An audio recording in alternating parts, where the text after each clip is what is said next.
Baik, kembali bersama kami di Indonesia Bicara dan di segmen ini kita kembali terhubung dengan narasumber melalui sambungan Zoom. Ada Dr. Jane Supardi, pakar imunisasi. Saya panggilnya Bu Jane aja. Bu Jane sudah tersambung? Ya. Selamat malam Bu Jane, apa kabar? Selamat malam Mas Juno, Ya, kabar baik, salam sehat ya selalu. Bu ya. Iya, Amin, sama-sama. amin. Nah, kalau bicara kita tahu Bu Jane bahwa vaksinasi terus berjalan dan dengan segala dinamikanya ya. Iya, Dan betul. tentunya kita berharap dari program vaksinasi ini untuk tadi herd immunity. Di satu sisi juga pemerintah, BUMN dan Kadin menginisiasi vaksin gotong royong nih Bu Jane. Anda melihatnya bagaimana langkah dengan penerapan vaksin gotong royong bagi perusahaan dan karyawannya? Ini suatu terobosan, Mhm. terobosan yang saya bilang sangat cerdas. Baik. Ya, karena kita tahu kalau melalui institusi pekerjaan itu pasti lebih lancar, lebih cepat, Mhm, mhm. lebih teratur. Oke. Nah, ini yang sangat membantu untuk kita mencapai herd immunity tadi. Mhm. Baik. Dibandingkan kalau kita lepas ke publik ya, ke masyarakat ya. Mhm. Agak susah payah itu memotivasinya. Ya. Oke. Berarti dengan kata lain adanya jalur perusahaan seperti ini, tadi Anda melihatnya bahwa lebih efektif. Aha. Betul. Kenapa, Bu? Ya, kita tahu semuanya itu apabila dikaitkan dengan pekerjaan. Oke. Nah, itu lebih efektif ya. Mhm. Penerimanya itu lebih lebih nurut. Karena yang nyuruh Lebih perusahaan nurut. ya, Bu ya? Betul, Oke. tempat dia bekerja. Ya. Aha. Dan pemerataannya lebih terjamin. Oke. Kenapa Ya. Bu Jen bilang ini lebih nurut? Apakah karena vaksinasi umum yang berjalan sekarang menurut Anda banyak masyarakat yang ogah-ogahan untuk divaksin padahal gratis seperti itu? Ya, kita ini kan negara demokrasi ya. Oke. Ya, sehingga setiap orang itu bebas untuk menyatakan pendapatnya. Mhm. Ya, juga merasa tidak mau diatur. Mhm. Saya bebas untuk mengatur diri saya sendiri. Ya. Nah, ini saat ini pandemi. Semestinya kita punya undang-undang ya nomor 6 ya tahun 2018 bahwa di saat pandemi maka negara itu mempunyai kewenangan untuk mengatur. Jadi sebetulnya namanya demokrasi itu sebetulnya tidak ada di situ. Baik. Ya, tapi undang-undang ini tidak terlalu tersosialisasi. Oke. Nah, jadi di mana orang diatur untuk sekarang diimunisasi, mereka memanfaatkan yang asas demokrasinya itu. Saya tidak mau sekarang, saya mau kapan. Nah, ini yang susah. Baik. Kalau lewat perusahaan, nah itu jauh lebih kita tahu ya kalau perusahaan. I get it. Karena kalau perusahaan kan ya tadi kaitannya karyawan punya tanggung jawab ya terhadap perusahaan tersebut. Jadi mau tidak mau harus mengikuti. Karena memang sebenarnya kalau bicara vaksinasi banyak yang belum berani atau ogah-ogahan. Ini karena pengetahuannya masih sangat terbatas, Bu, bahwa banyak sekali ya hoax, hal-hal lain, apalagi negara kita negara berkembang. Jadi banyak masyarakat yang belum mendapat insight secara jelas apa itu vaksin, untuk apa itu vaksin, ya. Betul. Seperti itu. Nah, Bu, kalau kita lihat sekarang bahwa ini inisiasi Kadin dan BUMN untuk tadi membantu pemerintah dalam hal meringankanlah beban seperti itu. Karena kita tahu dosis vaksin yang kita butuhkan luar biasa untuk 200 juta lebih masyarakat Indonesia. Dan yang saya dengar juga bahwa angka yang sudah dikeluarkan pemerintah untuk pengadaan vaksinasi gratis ya Bu ya, ini ada di angka 77 triliun. Dan ini salah satu yang terbesar di dunia. Menurut Anda, kalau tidak ada cara seperti vaksin gotong royong, apakah ini juga nantinya menjadi beban pemerintah ketika kita hanya menggunakan jalur vaksin gratis? Karena di satu sisi kita juga tidak ingin ya bukan mendahului, tapi melihat angka yang luar biasa kita butuhkan. Memang jalur vaksin gotong royong atau bantuan-bantuan dari stakeholder seperti ini memang sangat berguna ya Bu ya? Betul. Aha. Ya, jadi sebetulnya pemerintah sanggup. Sebetulnya? Ya, sebetulnya. Oke. Untuk dari sisi anggaran, untuk menyediakan vaksin 100% itu sanggup. Baik.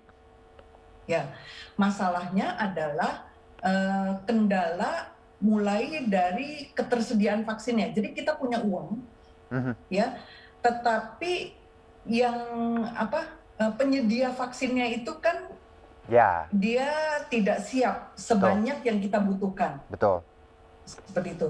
Nah, ada jalur lain. Jadi misalnya ada jalur lainnya, jalur swasta misalnya ya, jalur swasta yang tentu dia akan juga mungkin mengarah kepada pabrik vaksin yang lain.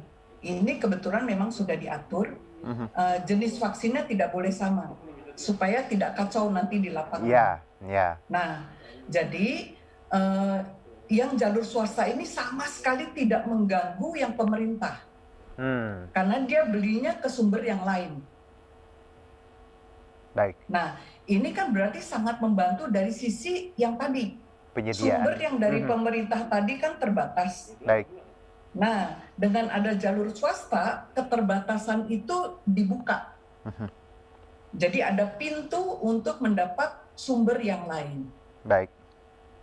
Jadi smart move lah ya Bu ya, bahwa ada dua cara, dua tools, dan dua-duanya sumbernya berbeda dan tidak mengganggu vaksinasi dari pemerintah yang kita tahu tadi vaksinnya juga sangat terbatas dan belum maksimal seperti itu. Nah, Bu Jane, kalau bicara jenis yang dipakai, kita punya informasi bahwa ada 3 yang dipakai untuk gotong royong ini, yaitu Sinovac, Moderna, dan juga Novavax. Dari ketiga ini, Ibu, bagaimana Anda sebagai pakar imunisasi? Sebenarnya apakah semuanya sama? Karena ya lagi-lagi masyarakat kan ketika dengar namanya beda-beda, ada aduh saya mau yang ini, saya mau yang itu, ketika dibandingkan kemarin Sinovac dan AstraZeneca seperti itu. Bagaimana Anda melihat nama dari 3 vaksin Sinovac, Moderna, dan Novavax untuk gotong royong ini? Baik. Apa yang perlu kita pahami?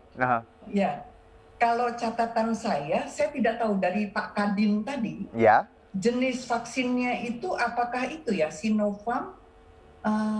Kalau catatan saya Sinovac, CanSino, dan Sputnik. Oke, yang silakan Rusia. Bu. Nah, dari catatan Ibu, karena memang informasinya sangat dinamis, masih berubah-ubah. Betul, baik. Nah, tapi apapun jenisnya, ya, semuanya itu terdaftar di WHO. Baik. Artinya sudah teruji memenuhi syarat. Jadi kita tidak perlu ikut-ikut ya memilih-milih vaksin, tidak usah. Ya. WHO sudah memakai ahlinya untuk memilih vaksin. Jadi biar serahkan urusan memilih vaksin itu di WHO. WHO menyediakan ini vaksin-vaksin yang bagus. Jadi kita tinggal memilih di antara yang bagus. Nah, jadi vaksin gotong royong sudah memilih juga vaksin yang bagus tadi. Baik, Bu Jane, kalau bicara beberapa waktu lalu terkait AstraZeneca, pemerintah menyetop ini AstraZeneca, namun hanya batch CTMA-V 547 yang dihentikan ya, dan beberapa sudah ada yang divaksin sebagian, lalu beberapa juga ada kasus yang kurang menyenangkan gitu untuk kita semua. Bagaimana kita menyikapi ini, Bu? Begini, jadi sebagai informasi dulu ini. Baik. Jadi AstraZeneca ini termasuk vaksin yang pertama. Kita punya beberapa banyak vaksin ya yang saat ini sudah beredar. AstraZeneca itu termasuk vaksin yang pertama diproduksi, ya. Dan saat ini vaksin yang terbanyak digunakan di dunia itu AstraZeneca. Saat ini jumlahnya sudah lebih dari 1 miliar dosis. Dipakai di kurang lebih 70 negara termasuk Indonesia. Indonesia ini baru pakai sekitar 1 juta lebih dosis saja. dari 1 miliar. Mhm. Di India sudah dipakai lebih dari 150 juta dosis. Mhm. Ya, sebagai informasi sampai saat ini tidak ada dari vaksin ini yang menyebabkan kematian, tidak ada. Oke. Nah, yang di Indonesia ini dicurigai. Mhm. Nah, jadi memang semua kejadian yang terjadi sesudah imunisasi kita lalu mengkaitkan dengan vaksin. Nah, tinggallah Komite Nasional Kejadian Ikutan Pasca Imunisasi, Komite KIPI ini tugasnya, ya, komite ini terdiri dari para ahli untuk mengaudit, mencari apakah ada hubungan antara kejadian kematian ini dengan vaksin. Oke. Jadi kemungkinan-kemungkinannya diperiksa semua oleh para ahli ini, termasuk kondisi si almarhum ini sebelum divaksin. Datanya diperiksa semua.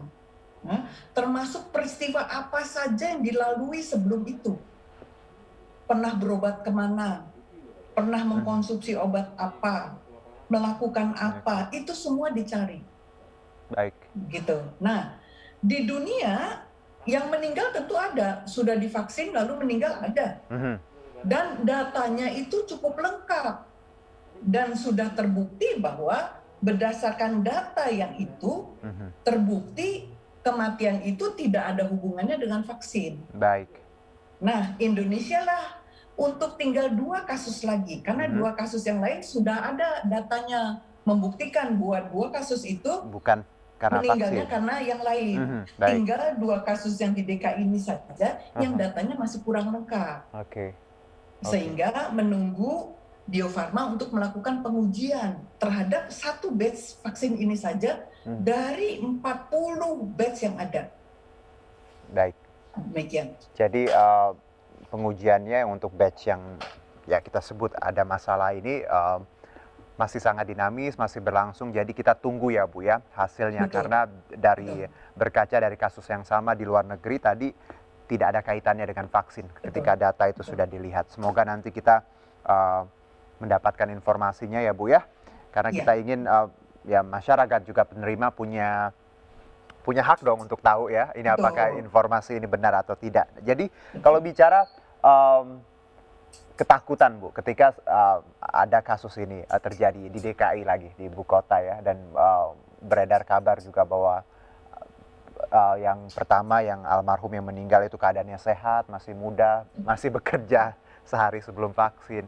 Bagaimana kita sebagai masyarakat bahwa tadi walaupun batch AstraZeneca-nya beda kan ada 4 lebih, tadi yang hanya 1 yang di stop. Bagaimana kita agar yang mau divaksin apalagi untuk dapat AstraZeneca ini nggak perlu takut Bu? Apa alasan agar kita ya tadi melanjutkan ini? Iya, itu tadi yang kita sebagai apa ya manusia ya, yang saat ini kita memang membutuhkan vaksin ini karena kita tidak mau terinfeksi COVID. Ya. Kita tidak mau. Dan kita sudah punya bukti bahwa AstraZeneca ini berhasil menurunkan kejadian ya kasus COVID ya di Inggris misalnya pada waktu sebelum ada imunisasi kasus satu hari itu 52.000. Baik. Ya, begitu dia mengimunisasi sampai sekitar 50% penduduknya, saat ini 1 hari tinggal 2.000. Dari 52.000 turun ke 2.000. Jadi kita belajar ini. Jadi kita sebagai manusia ini kita perlu mengambil pelajaran dari yang bagus, keberhasilan seseorang. Ya, jangan kita memfokuskan pada kecurigaan. Ya. Kecurigaan itu kan berarti baru curiga, belum ada data, belum ada bukti. Wah, capek kita kalau seperti itu. Kita belajar dari yang bagus. Baik. Jadi kita tetap harus optimis dan apapun yang diambil pemerintah langkahnya untuk saat ini ya Bu ya, bahwa itu yang terbaik ya Bu ya. Tidak mungkin ada niat jelek untuk masyarakat. Satu saja Bu, pertanyaan terakhir singkat saja karena waktu kita terbatas terkait efikasi vaksin dengan varian baru mutasi. Banyak juga masyarakat akhirnya percuma vaksin karena kan ada banyak varian mutasi baru. Bagaimana Ibu Jen mengedukasi masyarakat terkait pertanyaan ini? Begini, jadi kita masyarakat ini kita harus pintar-pintar sekarang ini untuk mengenali musuh kita. Oke. Ya. Musuh kita, si virus COVID ini, itu dia sifatnya adalah, dia itu sebetulnya diam di satu orang, ya, kemudian dia membelah diri, ya, sampai sel-sel di orang itu sudah habis, ya, dan orang itu misalnya bisa sakit, bisa meninggal, bisa juga sembuh. Kalau sudah habis sel-sel itu, dia harus keluar, mencari sasaran baru. Oke. Nah, sasaran baru itu berarti harus ada orang lain yang mendekat. Jadi orang itu yang menghampiri. Nah, kalau tidak ada orang lain menghampiri yang mendekat, mati itu virus. Oke. Jadi kita harus berpikir bahwa untuk mematikan virus, ya, kita berusaha menjaga jarak. Jangan mendekat kepada orang yang sakit. Masalahnya ada orang yang sakit tapi tidak ada gejala kan? Nah, di situ repotnya. Nah, kemudian si virus ini kalau dia punya pindah ke orang, dari satu orang ke orang lain, berpindah sampai ribuan jutaan kali, maka dia akan berubah bentuk, bermutasi, membentuk varian yang baru, yang lebih kuat daripada yang awal. Jadi syaratnya itu dia harus jutaan kali pindah-pindah ke orang. Nah, sekarang si mutan-mutannya itu macam-macam. Nah, makin dia sering, ya, mutan-mutan itu semakin sering berpindah, dia makin ke arah ganas, jauh daripada aslinya. Nah, semakin dia jauh daripada aslinya, maka dia semakin dia menjadi ganas, lebih mudah menular. Ya, itu dibilang variant of concern. Ya.